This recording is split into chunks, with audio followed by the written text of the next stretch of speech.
विपक्ष के मुखौटे को हटाया जाए और देश की जनता को ये बताया जाए कि विपक्ष इसको कैसे भुनाने में लगा हुआ है। आज सोचकर देखिए मेरे देश का विपक्ष कितना नीच, कितना घटिया और कितना गिरा हुआ हो गया है कि जिस समय पर देश के अंदर में तमाम ऐसे प्रयोग कर रहा है कि जिससे भारत के अंदर में अराजकता फैले।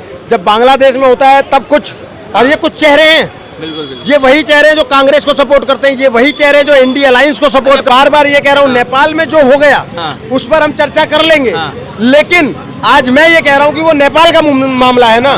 मेरे भारत में जो होना हो रहा है, जिसको लोग करने की कोशिश कर रहे हैं, उसको रोकना बहुत जरूरी है। अगर मैं राष्ट्रवादी हूं तो देश के गृह मंत्रालय से ये पूछना चाहता हूं कि ये जो तमाम, चाहे वो आईपी सिंह हो, चाहे वो जीतू बर्डक हो, चाहे वो ये हंसराज मीणा हो, चाहे तमाम विपक्षी हो, दिव्या कुमारी हो, या जितने भी ये ट्विटर के ऊपर पे इस तरीके से लिख रहे हैं कि नेपाल वाला 5 बार का प्रधानमंत्री था, भाग गया, फलाना इतना था, वो था, हमारा वाला कहाँ जाएगा। हमारे देश के प्रधान के खिलाफ नफरत फैलाने का कार्य कर रहे हैं, देश में अराजकता फैलाने का काम कर रहे हैं, आग भड़काने की कोशिश कर रहे हैं। उन लोगों के ऊपर गृह मंत्रालय कब कार्यवाही करेगा? अमित शाह जी, अभी वक्त है, इनके ऊपर कार्यवाही करिए, नहीं तो ये देश के अंदर में आग लगाना चाहते हैं और उसी के तहत बोल रहे हैं। हालांकि मैं एक बात से संतुष्ट कर देता हूँ आपको, देश के तमाम लोगों को, ये वामपंथी विचारधारा वाले, ये विपक्षी, ये जिहादी गैंग, ये जितनी कोशिश कर ले, भारत के अंदर में ऐसी अराजकता नहीं फैल सकती।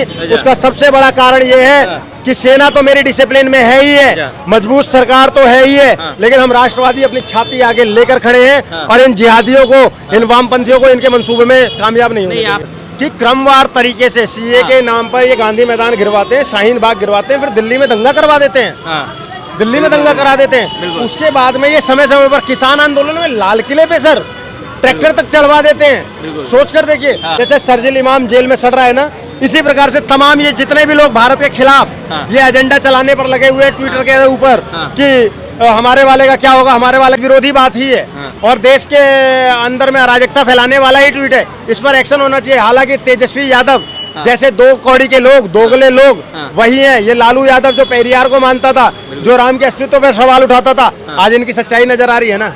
इसमें हमारे प्रधानमंत्री जैसे प्रधानमंत्री, हमारे मुख्यमंत्री जैसे प्रधानमंत्री की डिमांड हो रही है, तो इसका मतलब आप इससे समझ सकते हैं कि नरेंद्र मोदी जी और योगी जी क्या अच्छा कार्य कर रहे होंगे कि जो अपने प्रधानमंत्री के नहीं हो रहे हैं वो हमारे प्रधानमंत्री को चाह रहे हैं। तो इसमें तो अच्छाई ढूंढने वाली बात है। नमस्कार, आप न्यूज़ टॉक देख रहे हैं, मैं हूं सुमित। जिस तरह से नेपाल में लगातार जो सोशल मीडिया बैन के बाद जो स्थिति उत्पन्न हुई, ऐसे में सवाल उठ रहा है कि क्या ऐसी साजिश कभी भारत के लिए रची गई थी, क्योंकि लगातार लोग आरोप लगा रहे हैं कि चीन ये हिमाकत कर रहा है, चीन की ये साजिश है जिसका शिकार आज नेपाल हुआ। इसी पे बात करेंगे। हमारे साथ कवि इंद्रेश जी मौजूद है। किस तरह देख रहे हैं जो नेपाल में जो सोशल मीडिया बैन का फैसला था, क्या वो सरकार का सही था, क्या मानते हैं अभी? नहीं, देखिए मैं बताऊं कि सोशल मीडिया को इस तरीके से एकदम से बैन कर देना बिल्कुल भी सही फैसला नहीं था।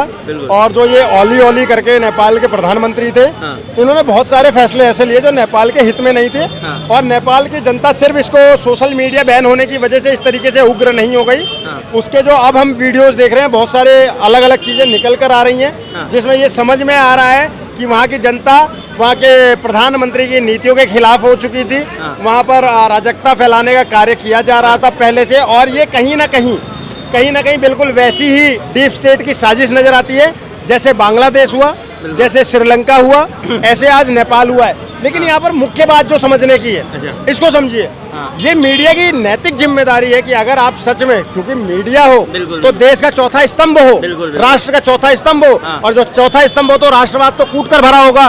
तो राष्ट्रवादी होने के नाते ये मीडिया की जिम्मेदारी है कि एक मुखौटे से विपक्ष के मुखौटे को हटाया जाए और देश की जनता को ये बताया जाए कि विपक्ष इसको कैसे भुनाने में लगा हुआ है। आज सोचकर देखिए मेरे देश का विपक्ष कितना नीच, कितना घटिया और कितना गिरा हुआ हो गया है कि जिस समय पर देश के अंदर में तमाम ऐसे प्रयोग कर रहा है कि जिससे भारत के अंदर में अराजकता फैले।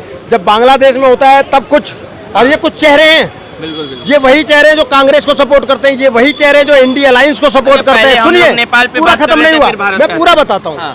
हाँ चलिए, आप नेपाल में बात कर रहे थे। पहला जो बात जहाँ तक आरोप लग रहे हैं कि ये चीन की साजिश हो सकती है जो एशिया के जो देश है उनको कमजोर करने का, इस बारे में आपकी क्या राय है? देखिए एशिया के देशों को अगर कमजोर करने की साजिश होगी ना तो चीन भी एशिया में ही आता है, चीन कहीं और से नहीं आता है। इससे पहले नहीं, हाँ मैं वो बता रहा हूँ, मैं वही बताना चाह रहा हूँ। चाइना के संपर्क में इससे बिल्कुल डिनाई नहीं किया जा सकता है कि चाइना कहीं ना कहीं इसमें इन्वॉल्व है। रीजन बीइंग कि जब बांग्लादेश उसके समर्थन में जाता है वहां पर भी सेम चीजें होती हैं। धीरे धीरे जैसे जैसे नजदीकियां बढ़ती हैं, श्रीलंका में भी जैसे नजदीकियां बढ़ती हैं तो वहां पर भी यही देखने को हमें मिलता है। और आज नेपाल भी उससे अछूता नहीं रह गया है। तो इसमें कहीं ना कहीं चाइना का तो हाथ है ही है, लेकिन डीप स्टेट का भी हाथ है इसमें, इसको मानना पड़ेगा। और जब बात एशिया को कमजोर करने की आती है तो उसमें सबसे बड़ा रोल होता है डीप स्टेट का।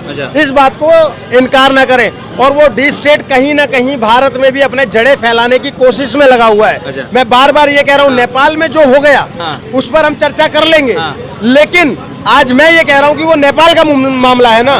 मेरे भारत में जो होना हो रहा है, जिसको लोग करने की कोशिश कर रहे हैं, उसको रोकना बहुत जरूरी है। अगर मैं राष्ट्रवादी हूं तो मुझे उस पर बात करनी है। मेरी चिंता वो है, मैं आज देश के गृह मंत्रालय से ये पूछना चाहता हूं कि ये जो तमाम, चाहे वो आईपी सिंह हो, चाहे वो जीतू बर्डक हो, चाहे वो ये हंसराज मीणा हो, चाहे तमाम विपक्षी हो, दिव्या कुमारी हो, या जितने भी ये ट्विटर के ऊपर पे इस तरीके से लिख रहे हैं कि नेपाल वाला 5 बार का प्रधानमंत्री था, भाग गया, फलाना इतना था, वो था, हमारा वाला कहाँ जाएगा। हमारे देश के प्रधान के खिलाफ नफरत फैलाने का कार्य कर रहे हैं, देश में अराजकता फैलाने का काम कर रहे हैं, आग भड़काने की कोशिश कर रहे हैं।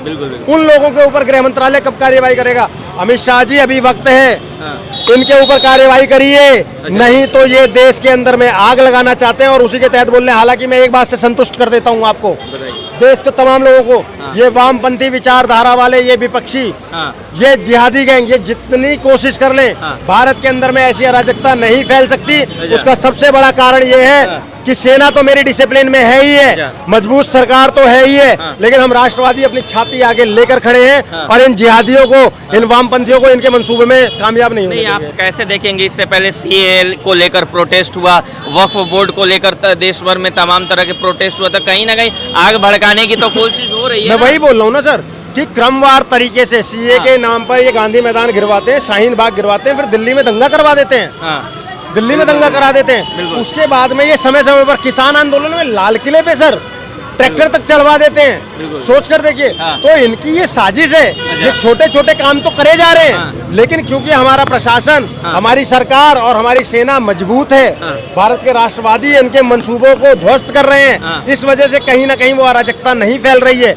लेकिन अब सरकार की भी जिम्मेदारी हो गई है, आप इन पर सिर्फ और सिर्फ इन्हें रोको ना, अब इन पर सख्त कार्रवाई करो। जैसे शर्जील इमाम जेल में सड़ रहा है ना, इसी प्रकार से तमाम ये जितने भी लोग भारत के खिलाफ ये एजेंडा चलाने पर लगे हुए ट्विटर के ऊपर कि हमारे वाले का क्या होगा, हमारे वाले का, जो ये धमकी दे रहे हैं, ये जो दिखावटी वो कर रहे हैं और धमकियां दे रहे हैं, इन तमाम ट्विटर अकाउंट्स पर सरकारों को, अगर वो दिल्ली का है तो दिल्ली पुलिस करे, चाहे भारत के किसी भी राज्य का है, वो उस पर कार्यवाही अवश्य करे। अच्छा, ट्विटर से आप जहाँ तक बात की, तो एक ऐसे ही तेजस्वी यादव का ट्विटर अकाउंट था, हालांकि वो लोग बोले वो वेरीफाइड नहीं है, उनके ट्विटर हैंडल से भी एक ट्वीट आया है कि SIR पर जिस तरह से पक्ष करने की कोशिश कर रहा है, तो कहीं नेपाल जैसी स्थिति भारत की ना हो जाए। क्या कहना चाहिए? देखो, बिल्कुल ये देश विरोधी नारा ही है।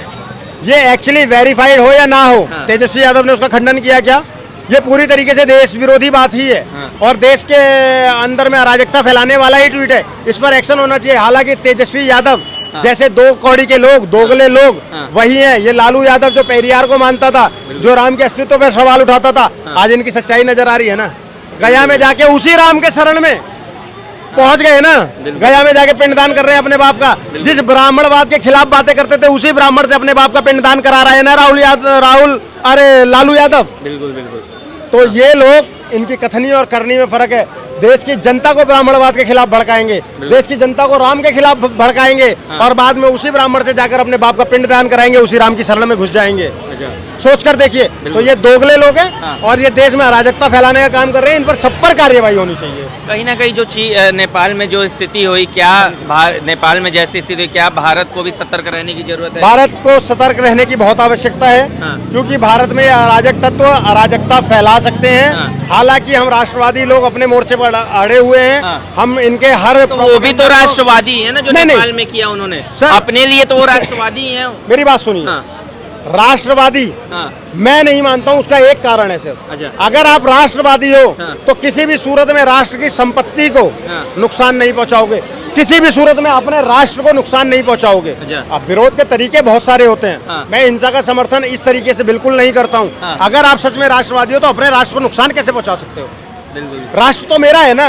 और अगर मैं राष्ट्रवादी हूं तो मैं अपना नुकसान कैसे करूंगा? अच्छा। सिंपल। हाँ। तो मैं उनको भी राष्ट्रवादी नहीं मानता हूँ। अच्छा। जो लोग नेपाल में ये कर रहे हैं, चाहे वो हिंदुस्तान, चाहे वो बांग्लादेश में करें, नेपाल में करें, अफगानिस्तान में करें, ये तमाम लोग दंगाई हैं। हाँ। ये तमाम लोग मूर्ख हैं। हाँ। और इससे इतर और कुछ नहीं है। अच्छा, 2 पोस्टर नेपाल में देखे गए। वहाँ की एक बाइट सुनी जिसमें वहाँ के लोग कह रहे हैं कि हमें मोदी जैसा शासक चाहिए। एक पोस्टर ये देखा कि एक पोस्टर था जिसमें योगी आदित्यनाथ की फोटो थी और उनके बारे में लिखी हुई थी, ऐसे मुख्यमंत्री चाहिए, ऐसे नेता चाहिए। क्या कहना चाहेंगे नेपाल? नहीं, नो डाउट कि अगर वहाँ जनता की मांग उठ रही है, हाँ। हमारे पड़ोसी देश में हाँ। हमारे प्रधानमंत्री जैसे प्रधानमंत्री, हमारे मुख्यमंत्री जैसे प्रधानमंत्री की डिमांड हो रही है, हाँ। तो इसका मतलब आप इससे समझ सकते हैं कि नरेंद्र मोदी जी हाँ। और योगी जी हाँ। क्या अच्छा कार्य कर रहे होंगे बिल्कुल। कि जो अपने प्रधानमंत्री के नहीं हो रहे हैं वो हमारे प्रधानमंत्री को चाह रहे हैं। तो इसमें तो अच्छाई ढूंढने वाली बात है। बिल्कुल बिल्कुल बिल्कुल। ठीक है, धन्यवाद आपने समय दिया। तो जिस तरह से नेपाल पे हम लोग बात कर रहे थे कि